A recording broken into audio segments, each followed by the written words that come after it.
Sébastien Coé, bonjour. Bonjour. Bienvenue au Buzz Média, Orange Le Figaro. Merci. Animateur télé, radio, vous renouez avec vos premières amours, avec cette rentrée radio, avec, depuis hier soir, entre 21h et minuit, votre émission quotidienne, c'est Coé. Le rendez-vous sur Énergie. Alors, vous avez fait 15 ans de morning. Là, c'est une soirée, c'est une libre antenne. Ça s'est bien passé, vous le sentez? Moi, je me suis amusé. Quand on s'amuse, souvent, la clé de tous les succès que j'ai fait en radio, que ce soit en tant que patron, parce que j'ai dirigé des radios. Oui. J'ai été aussi directeur des programmes d'énergie avant, de Rire et Chanson, d'Europe 2. Je crois que quand on dirige ou quand on fait un show, c'est la clé. Si on s'amuse, je crois que le public, à un moment donné, s'amuse. Alors, en face, il y a Sky, parce que pour le soir, c'est vraiment Sky. Vous avez objectif de regagner un petit peu d'audience sur Sky? Oui, le but du jeu, c'est toujours de faire mieux que... Oui, c'est un vrai pari aussi, parce que, comme vous l'avez dit, Énergie est très fort la journée. Le matin est très important. Il faut créer maintenant l'événement le soir.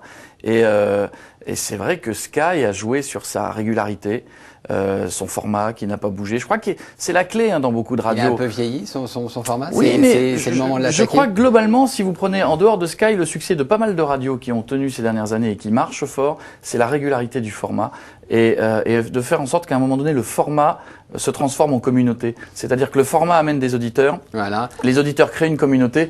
Et bizarrement, on n'écoute plus le format, on est sous la marque, on reste entre nous, et on reste là. Ouais. Et je crois que si on arrive à créer ça sur Énergie, qui a pas attendu après moi pour avoir une communauté d'auditeurs, mais si on arrive à faire ça pour le soir, je crois qu'on aura gagné quelque chose. Alors Énergie mise beaucoup sur son duo de choc, Nikos qui était là déjà l'année dernière, et vous, Nikos le matin et vous le soir. Vous vous coordonnez, vous allez vous renvoyer les invités, faire un petit peu une communauté Énergie. Vous savez, c'est le vrai fantasme ça pour avoir été patron de radio, je peux vous le dire, c'est le vrai fantasme d'une radio, d'avoir un morning fort, et après que ce soit une fin de journée ou un soir, mais d'avoir un pont où vous pouvez faire un lien et se renvoyer, avoir deux événements forts et ensuite une programmation qui se tient en journée.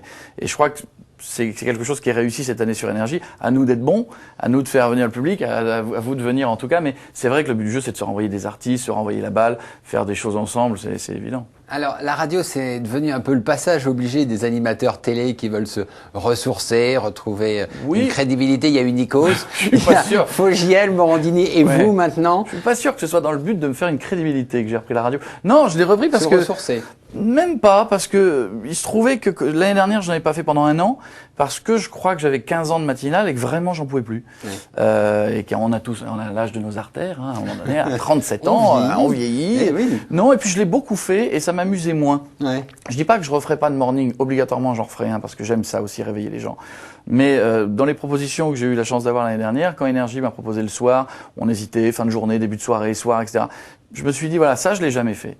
Et j'ai envie d'accompagner le public et de faire en sorte qu'il se couche de plus en plus tard, après minuit si possible. Alors vous êtes aussi un homme de télé, on vous a vu l'année dernière sur Tournée Manège de TF1. Ce qu'on sait peut-être un peu moins, c'est que vous êtes un grand producteur avec votre société BioWare. Vous produisez pour des chaînes de la TNT Énergie 12 Direct 8 par exemple, et pour TF1.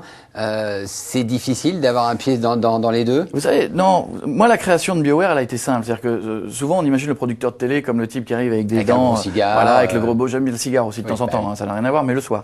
Mais on imagine le type qui est là pour prendre de l'argent, diviser l'argent de l'émission en deux, mettre ça de côté, puis on fera avec ce qui reste.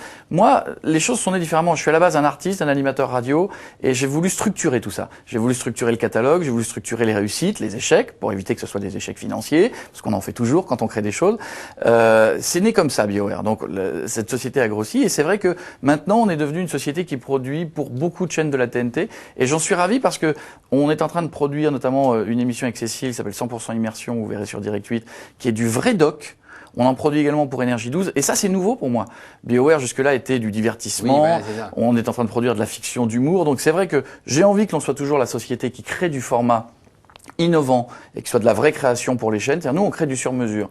On n'est pas très fort dans l'achat de formats. Il y a des boîtes qui sont meilleures que nous pour acheter un format américain, un format allemand, etc. Nous on est plutôt dans la création et dans le sur-mesure pour une chaîne de télé. C'est beaucoup plus compliqué. C'est-à-dire que là vous avez des projets avec TF1 ? Oui, on est en train de créer un jeu. Alors c'est doublement difficile parce que les jeux sont souvent des formats qui viennent de l'étranger, sauf que à force d'avoir fait le tour, toutes les chaînes ont un peu mis le nez dans tous les formats, dans tous les catalogues, et on les connaît tous. Il faut renouveler le genre, c'est ça? Il faut renouveler le genre. Créer un jeu est le truc le plus dur du monde, vraiment. Donc on est en train de le créer avec mes équipes. Le développement dans une boîte de prod devient, je crois, la clé essentielle. Et c'est ce qu'on est en train de faire pour TF1. J'espère qu'on sera très bon pour le mener à terme. J'espère que le public aimera après. Mais c'est un des chantiers sur lesquels on travaille pas mal. Et vous allez reprendre Tourner Manège? Alors là, il faudrait que vous appeliez Nonce Paolini. Vous avez son téléphone, sinon je l'ai. Mais ça peut être, oui, je crois qu'après Secret Story, ça peut être ça ou un autre jeu d'ailleurs avec d'autres boîtes de prod, d'autres animateurs. Mais je crois que Tourner Manège avait été tellement un succès l'année dernière à l'antenne pendant 4 mois que ça reviendra ou là ou à un autre moment. Mais ça a été aussi très très étonnant pour moi et très enrichissant parce qu'en dehors du plaisir de faire l'émission, ça a amené un public qui, au bout de 15 ans de radio et de 6-7 ans de méthode et de télé, ont découvert un animateur. C'est-à-dire qu'il y avait toute une génération, clairement de plus de 40 ou 45 ans, qui regardaient peut-être pas la télé tard le soir ou qui aimaient peut-être pas le style de la méthode. Et qui vous ont découvert et Tourner Manège. Oui, c'était assez. Je crois qu'ensuite les études un peu partout ont prouvé ça, mais ça me fait plaisir de se dire qu'au bout de quelques années, parce qu'on reste quand même un peu un artiste quelque part, de se dire qu'au bout de quelques années, il y a un nouveau public qui arrive et qui se dit, et parfois un public plus âgé qui se dit, tiens, finalement, on connaissait pas ce garçon. Alors, vous êtes un artiste, vous êtes aussi un homme d'affaires. Votre société BeAware, vous l'avez vendue à Fabrice Larue. On s'est associés. Vous êtes associé, voilà. Il en reste encore quelques petites parts. Exactement. Vous allez faire du développement. Et je crois que vous êtes aussi dans les web radios avec Hot Mix Radio. Oui, ça fait partie des raisons pour lesquelles j'ai décidé d'être avec Fabrice. Il y avait d'autres gens qui sont venus me voir.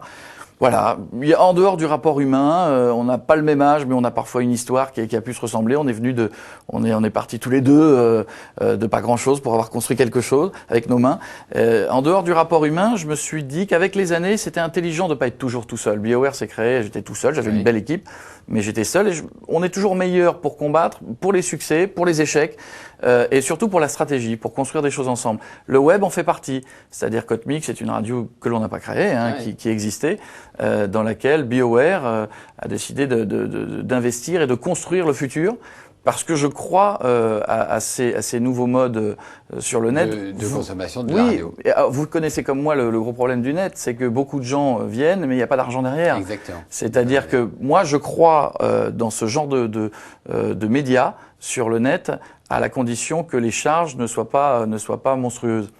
Si vous partez avec un train de vie colossal d'un média hertzien, vous êtes mort. Au bout d'1 an et demi, vous n'existez plus.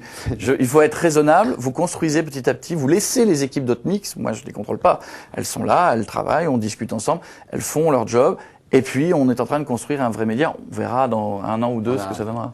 Sébastien Coët, je vous remercie. Bonne chance pour cette quotidienne sur Énergie, et nous nous retrouvons demain avec un nouvel invité. Merci. Merci à vous. Au revoir.